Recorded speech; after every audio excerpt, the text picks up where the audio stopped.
Boa tarde, pessoal. O tópico dessa aula é amplificadores diferenciais implementados com transistores MOS.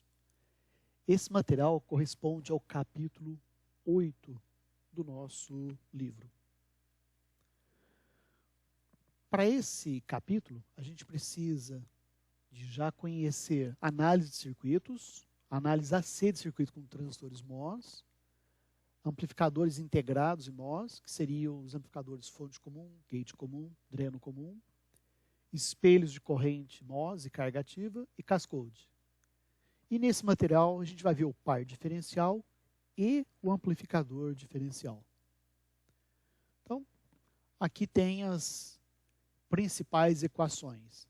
E, em particular, nós vamos ficar com essas que estão em verde, que seria impedância de saída e transcondutância. E vale a pena lembrar quando que um transistor está na saturação. Quando a tensão de dreno estiver acima da tensão de gate menos VT. Ou seja, se a gente considerar a tensão de gate como referência, pode-se cair de VT. Dali para cima, qualquer tensão coloca o transistor na saturação. E nesse capítulo, todos os transistores deverão estar na saturação. Bom, o par diferencial é composto, então, por dois amplificadores fonte comum conectados nesse mesmo ponto e drenados por uma corrente I. Na condição de equilíbrio, que é quando nós temos Q1 igual a Q2, as correntes de entrada sendo iguais, as duas correntes aqui deverão ser iguais. E se aumentarmos a tensão em um lado, vai aumentar a corrente desse lado, e como a corrente é constante, a corrente do outro lado deve diminuir. De modo que esse ponto funciona como se fosse o ponto central de uma gangorra. Isto é, você pode aumentar e diminuir um lado e vai fazer com que o outro mude em sentido contrário. De modo que a corrente aqui é sempre constante. Então, esse ponto nós vamos considerar como sendo um terra AC virtual. A gente volta nisso depois. Vamos dar uma olhadinha no comportamento modo comum. Então, nesse caso, o mesmo sinal está sendo aplicado em uma entrada, está sendo aplicado na outra.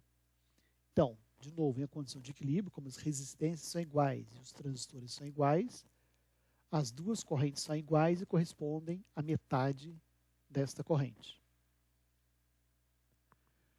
A tensão nesse ponto, chamado VS, corresponde à tensão de modo comum, que é a tensão nesse ponto, menos a queda VGS, que é o que nós temos aqui. E em cada lado, a corrente I sobre 2 é dado pela expressão da condição de saturação do transistor. Esse termo VGS menos VT, às vezes é chamado de tensão de overdrive, ou sobretensão, VOV. Bom, se a gente pegar e tirar VOV dessa expressão, nós vamos obter isso que está aqui. Então vamos guardar isso aqui, que no próximo slide nós vamos precisar dele. Bom, essa tensão de entrada, qual seria então o valor máximo e qual seria o valor mínimo? Vamos lá. Tendo VDD menos a queda nesse resistor, então VDD menos a queda no resistor, que é dado pela corrente sobre 2 vezes a resistência, nos dá a tensão aqui. É a tensão do dreno. Para atingirmos a tensão do gate, a gente deve subir de VT. Então, está aqui. E a tensão mínima que se pode ter aqui? Bom, saindo de baixo, menos VSS, a gente sobe da queda de tensão da fonte de corrente, VCS, para termos a tensão nesse ponto. Daqui para cá, ou seja, de fonte para gate, a gente sobe de VGS. Muito bem. Esse termo VGS, igual nós tiramos aqui de cima, ele pode ser escrito, então, em relação à tensão de overdrive. Então, pode ser escrito neste formato aqui.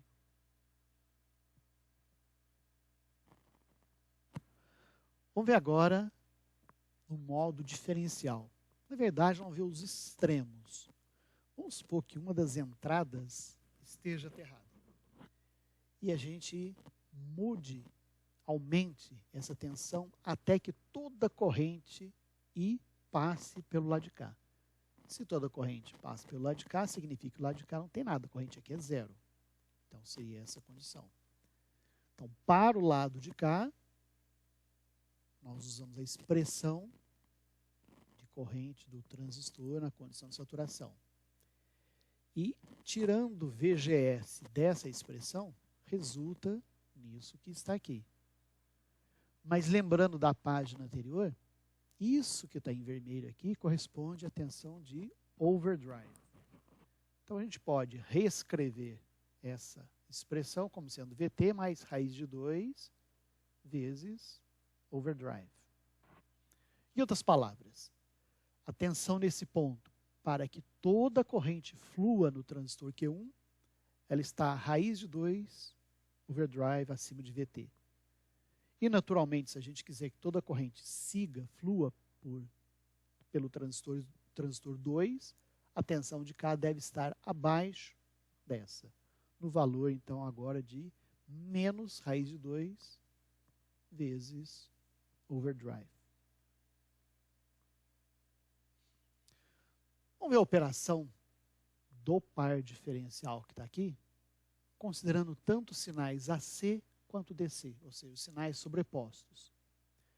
Então, a corrente que a gente tem ID1 está aqui, corrente total, é a tensão total, né? Do lado 2, a mesma coisa. E vamos pegar essas duas expressões e aplicar raiz quadrada nelas. Então, ficaremos com raiz de ID1, está aqui. Raiz desse termo como um todo está aqui. E extraindo raiz significa tirar o quadrado, que está aqui. E a mesma coisa do outro lado. Muito bem. Se a gente fizer agora raiz de D1 menos raiz de D2, esse termo VGS1 menos VGS2 vai aparecer. Só que VGS1 menos VGS2 é a mesma coisa que VG1 menos VG2. Ora, é essa tensão menos essa. Essa menos essa, em outras palavras, a diferença das duas é a tensão de entrada diferencial.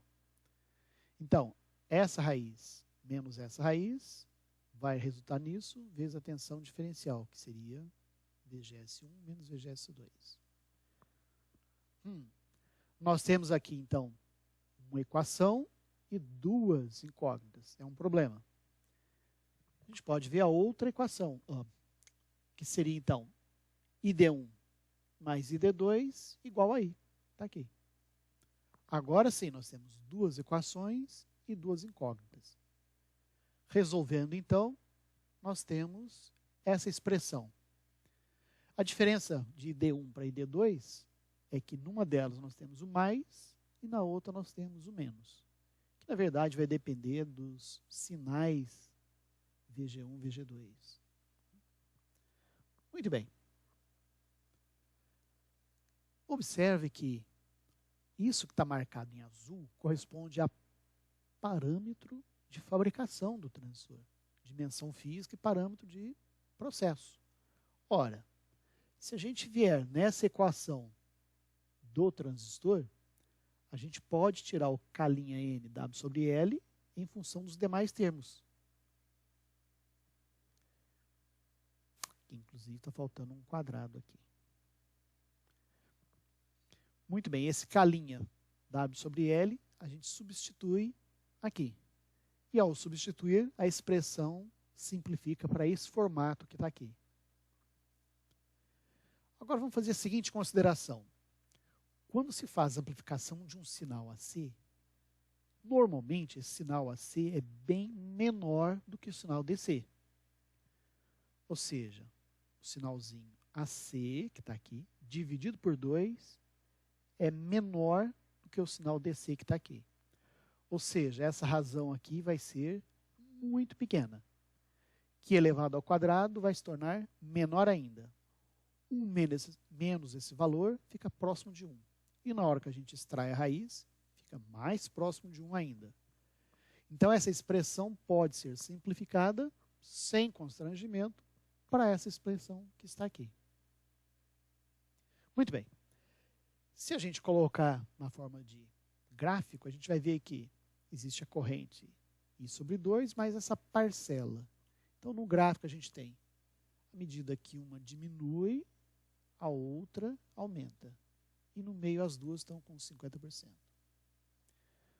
Mas, de qualquer modo, vindo aqui e pegando a expressão, a gente observa que essa parte aqui é um termo DC, porque só tem valor DC aqui.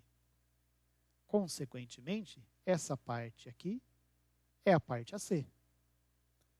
Então, como é a parte AC, vamos designar agora só com letras minúsculas, que é a parte AC.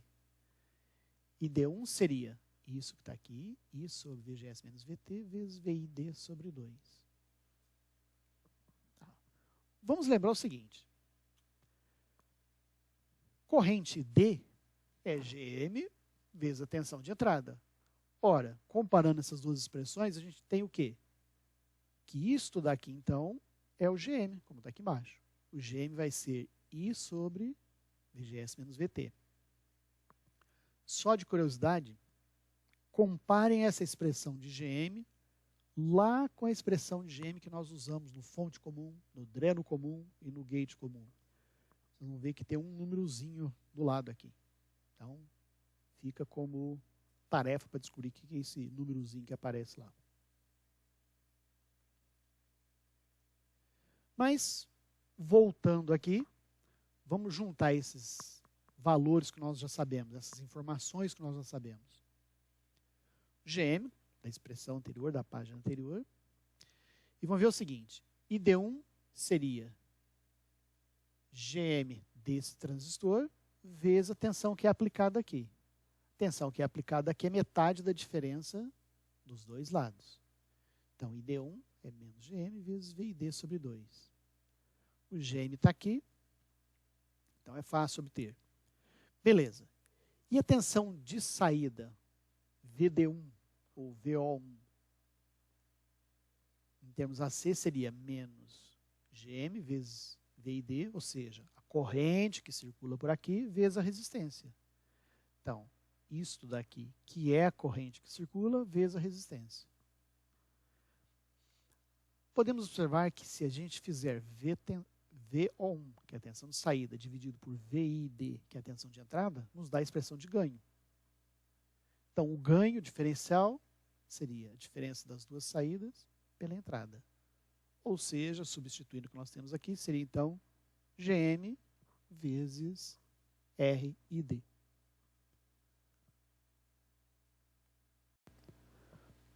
Essa forma está correta.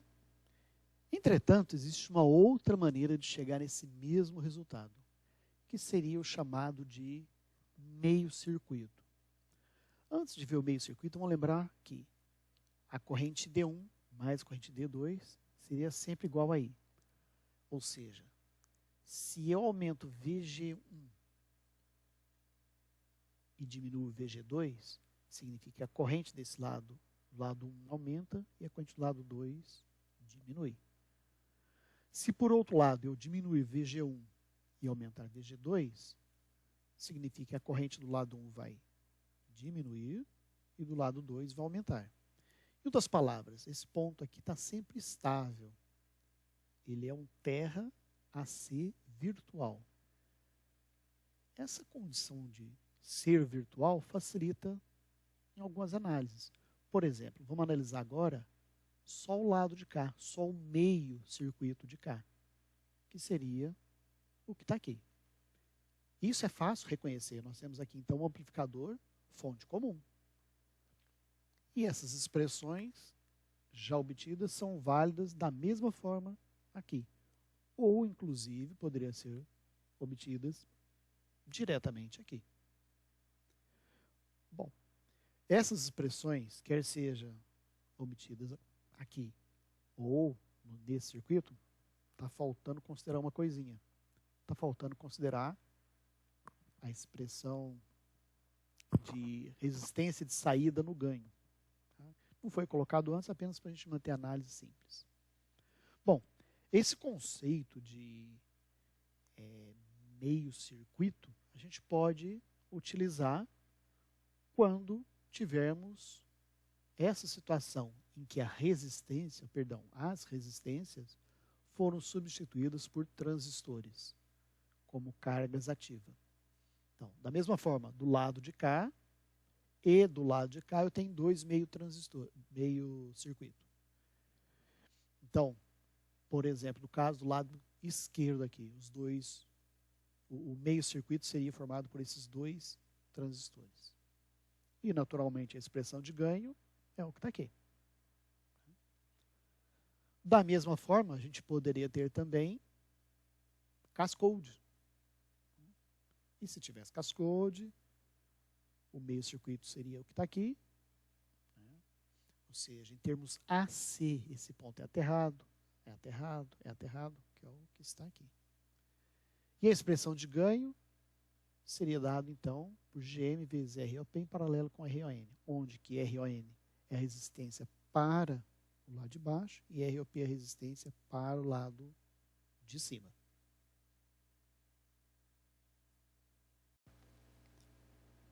Uma maneira mais comum de encontrarmos o par diferencial é com uma única saída, ao invés de duas saídas diferenciais. E para isso a gente usa, então, aqui um espelho de corrente. Desta forma, como visto aqui na condição de equilíbrio, nós vamos ter uma corrente DC valendo I sobre 2 aqui, espelhado do lado de cá. E que seria já a corrente que a gente teria aqui. Meio mais meio resulta em 1, que é a condição de equilíbrio.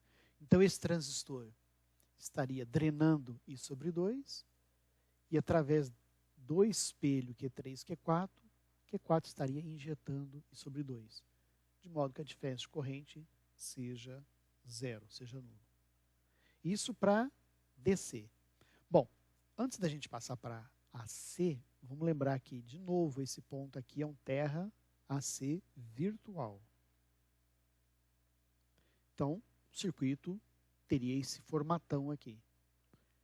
A gente some com a fonte, porque nós estamos analisando esse ponto como sendo um terra AC virtual. Muito bem. Quando a gente tem um sinal AC, a gente está aumentando a tensão aqui e diminuindo aqui. Aumentando metade do VID aqui e diminuindo metade do VID aqui. Muito bem. Ao aumentar a tensão VGS aqui, eu estou aumentando a corrente no transistor 1. Esse aumentar a corrente no transistor 1, eu posso entender como adicionando a corrente I. Da mesma forma, do lado do transistor 2, eu estou diminuindo a tensão de entrada, ou seja, estou diminuindo VGS. Diminuir VGS significa que a corrente no transistor 2 vai diminuir. Esse diminuir a corrente no transistor 2 pode ser entendido como uma corrente injetada no sentido contrário. Muito bem, então o transistor Q2 está injetando a corrente I para cima. De novo, aqui no transistor 1, está drenando a corrente I, que pelo espelho vem para o 4. Então eu tenho corrente AC I lançado aqui no nó, e pelo transistor 2 eu tenho corrente AC I lançado no nó. Então, no nó, eu tenho duas correntes I chegando. Ops, mas essas correntes saem onde? Bom, as correntes saem, na verdade, através das resistências de saída do Q2 e Q4.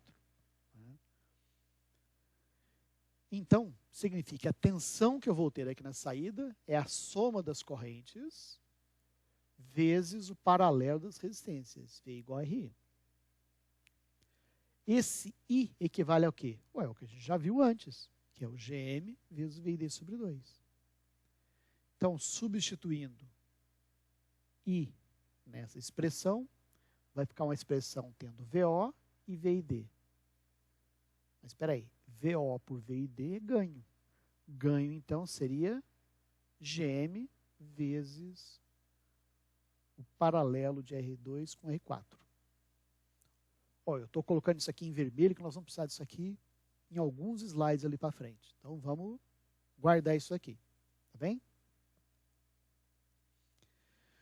Bom, um problema que acontece, que a gente nunca deseja, mas acontece nos pares diferenciais, é o ganho em modo comum.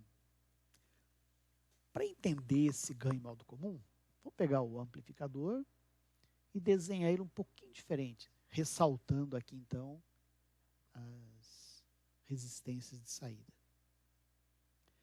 E vamos fazer o seguinte, vamos pegar, só para facilitar, o meio circuito aqui, que resultaria, então, nesse circuitinho que está aqui.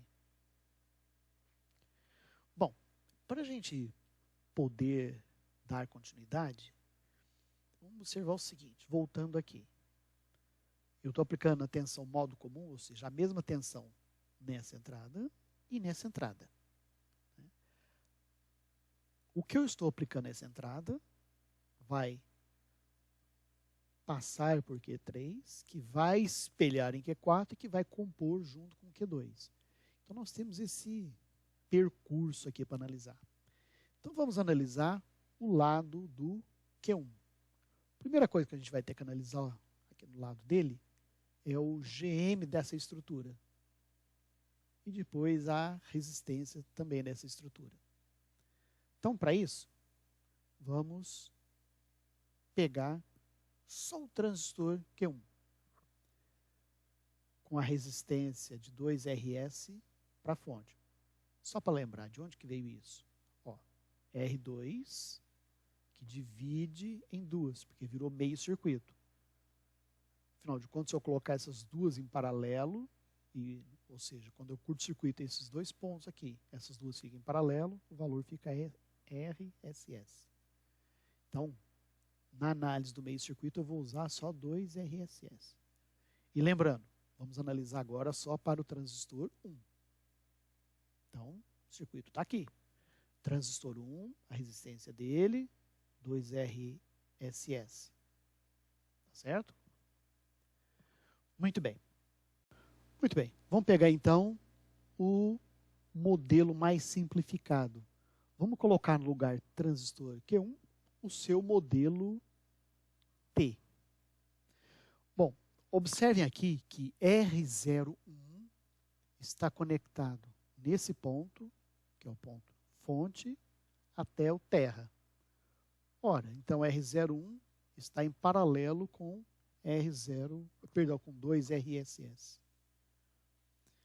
Assim, a gente observa que deste ponto da tensão de modo comum para o terra, nós temos um divisor de tensão, onde a gente tem 2 RSS em paralelo com R01, está aqui, sobre a resistência aqui, mais 1 sobre GM. O fato é que 1 sobre GM, igual visto na aula anterior, é um valor menor, bem menor do que a impedância de saída. Então, se isso daqui é bem maior que isso, a gente poderia cortar aqui, de modo que a gente fica com isso aqui igual a aproximadamente 1. Em outras palavras, o VS vai ser aproximadamente o VICM. Então, a tensão nesse ponto vai ser aproximadamente essa. Bom, precisamos saber o valor da corrente O, que seria essa tensão VS dividido por 2 RSS, que é o que nós temos aqui. Como eu havia dito antes, a gente precisa achar o GM daquele estágio do transistor 1. GM é corrente de saída por tensão de entrada e O por VICM. Ops, podemos pegar daqui. IO dividido por VICM vai ser igual a 1 sobre 2 RSS. Está aqui. Bom, a outra coisa que a gente precisa para essa estrutura é a resistência de saída, né, dela, R01. Essa resistência de saída é facilmente obtida. Basta a gente lembrar lá do amplificador fonte comum com resistência de fonte. Então, a expressão original lá de fonte comum com resistência de fonte é isso daqui. Então, eu simplesmente vou colocar 2RSS no lugar da resistência de fonte, tá aqui, e substituir os nomes aqui, tá certo? Uma outra coisa para lembrar é que para a gente poder calcular a corrente de saída, a capacidade de corrente de saída, a gente tem que zerar, né, curto-circuitar a saída. Não podemos esquecer disso. Bom, de posse, então, desses dois valores aqui, podemos voltar nesse circuito que está aqui. Então, de novo, nós calculamos o GM do estágio 1, do pedaço 1, ali do transistor 1, a sua resistência de saída, são esses dois que nós calculamos. Né? E olhando aqui, a gente tem o quê? Essa tensão VG3, né, que é a tensão que vai aparecer aqui, ela seria dada, então, por essa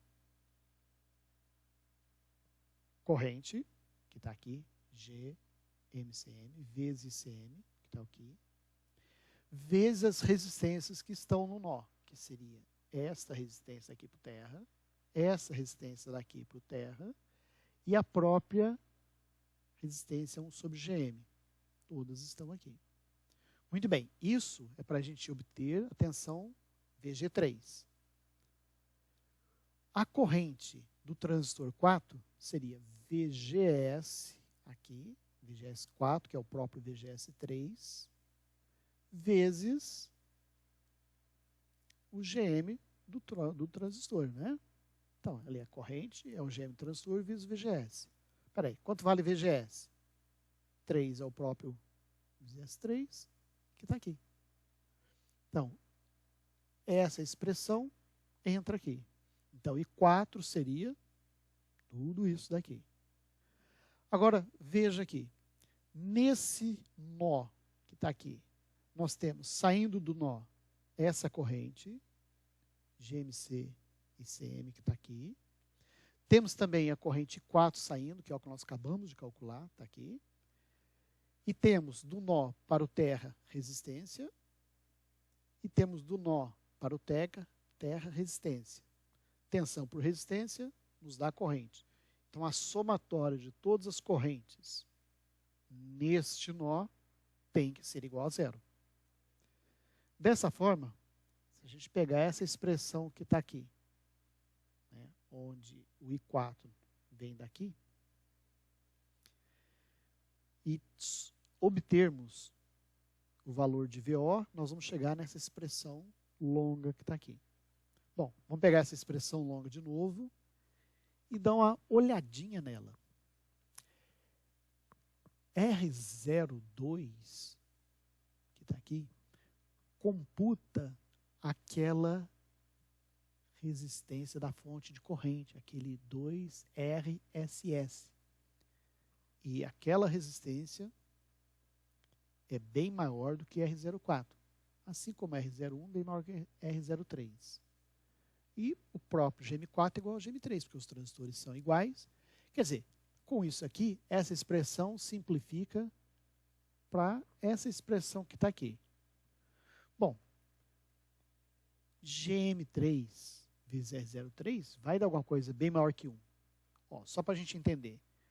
Isso aqui é da ordem de alguns mili. Isso aqui é alguns mega. Então, 10 a menos 3 vezes 10 a sexta resulta algo na ordem de 10 a terceira. 10 a terceira é bem maior que 1. Então, a gente pode simplificar. E como os transistores são iguais, o R03 deve ser igual a R04. Quer dizer, essa expressão simplifica mais ainda para isso que está aqui. Bom, isso que está aqui é o ganho de modo comum. Se a gente fizer o ganho diferencial dividido pelo ganho de modo comum, a gente tem um negócio chamado razão de rejeição de modo comum, ou CMRR. Isso aqui é muito usado para nos dar característica, o quão bom é o amplificador. Porque o ideal é que o ganho diferencial seja muito alto e o ganho de modo comum seja muito pequeno. Bom, pegando as expressões de ganho diferencial, que foi obtido lá atrás, que ficou em vermelho, pedi para a gente lembrar, dividido pelo ganho de modo comum, que a gente acabou de ver, fazendo a operação, nos resulta nisso que está aqui. Como R02 tipicamente é da mesma ordem de grandeza que R04, essa expressão pode ser simplificada para isso que está aqui. Uma observação muito importante para a CMRR é que, usualmente, ela não é expressa em número puro. Ela normalmente é expressa em dB. Ou seja, a gente faz o log do valor obtido e multiplica por 20 para ter em dB. Bom, o que a gente viu até agora? Basicamente, o que está em rosa aqui, desta aula, seria o amplificador, o par diferencial aqui, né, o que está em rosa. Ele está um pouquinho diferente do que a gente viu, porque a gente costuma ver essa fonte de corrente, o transistor como fonte de corrente para baixo, esses transistores aqui como sendo do tipo N e esse aqui do tipo P. E nós invertemos aqui, né? E a justificativa dessa inversão vai ser apresentado mais tarde. Por enquanto, vamos utilizar o que está aqui. Q8 é um espelho de corrente e a corrente espelhada polariza Q5. A corrente espelhada por Q8 também polariza Q7. Essa corrente aqui é obtida por um circuito de referência ou obtido fora do circuito integrado. Enfim, o que está em rosa aqui seria então um par diferencial. E a saída do par diferencial aqui em Q4 vai alimentar o transistor Q6, que está na configuração fonte comum. E o Q7 é apenas uma carga. O que está em rosa, que é o par diferencial, nós já vimos que o ganho dele é dado por GM1 vezes R02 paralelo com R04. E aqui o que está em verde, nós também já vimos, que é o amplificador fonte comum. E o ganho dele é dado por essa expressão. Quer dizer, essa estrutura toda que está aqui, que é o amplificador diferencial, par diferencial mais esse estágio de saída, é chamado então de amplificador diferencial. Isso aqui é muito usado dentro de circuitos integrados. Esse capacitor de acoplamento aqui será visto mais tarde a função dele. Bom, mais uma coisinha importante ainda com relação ao amplificador diferencial. É o chamado offset sistemático. A tensão de saída deve estar nula nesse ponto. Para que isso ocorra, a gente precisa que haja um casamento de dimensões dos transistores. Vou fazer o seguinte, vamos analisar o que a gente tem aqui. Olha só, aqui em Q3, a corrente que passa em Q3 deve ser a mesma que passa em Q4. Porque os transistores Q3 e Q4 têm as mesmas dimensões. E nós temos aqui uma conexão diodo, ou seja, a corrente daqui é espelhada do lado de cá. Então veja, transistores iguais, tendo o mesmo valor de VGS, com correntes iguais, certamente as tensões de dreno vão ser iguais. Especialmente quando a gente considera que o restante está igualzinho, está equilibrado. Q1 é igual a Q2, Q3 é igual a Q4. Corrente deste lado é espelhado para esse. Então, a tensão no dreno de Q3 é igual à tensão no dreno de Q4. Em outras palavras, a tensão do gate é igual à tensão do dreno aqui no transistor 4. Como a tensão de gate e de gate aqui de 4 e 6 são iguais, nós temos entre 4 e 6 um espelho de corrente. Ou seja, corrente 6 é o W sobre L do 6, dividido pelo W sobre L do 4, vezes a corrente que passa no 4. A corrente que passa no 4 é metade do I. Então, I sobre 2. Aqui em cima, nós temos a mesma coisa, um espelho de corrente formado por 5 e 7. Ué, o VGS aqui é o mesmíssimo do lado de cá. Então, o W sobre L do 7 dividido pelo W sobre L do 5, vezes a corrente do 5, resulta na corrente do 7. Ora, a corrente do 7 é a corrente do 6, que está aqui. Sendo assim, podemos igualar essas duas expressões. E aí nós temos isso que está aqui embaixo. Então, para que não haja nenhum desvio de tensão na saída, essa relação precisa ser atendida. Então, a gente precisa eliminar o offset sistemático através dessa exigência que está aqui. Bom, com isso, a gente encerra, então, essa parte de par diferencial e amplificador diferencial implementados com transistor MOS. Então, agora o que deve ser feito é a leitura do capítulo e a resolução do exemplo 8.5 no livro, que coloca números para fazer esse exemplo aqui. É importante que façam esse exercício. Obrigado, gente.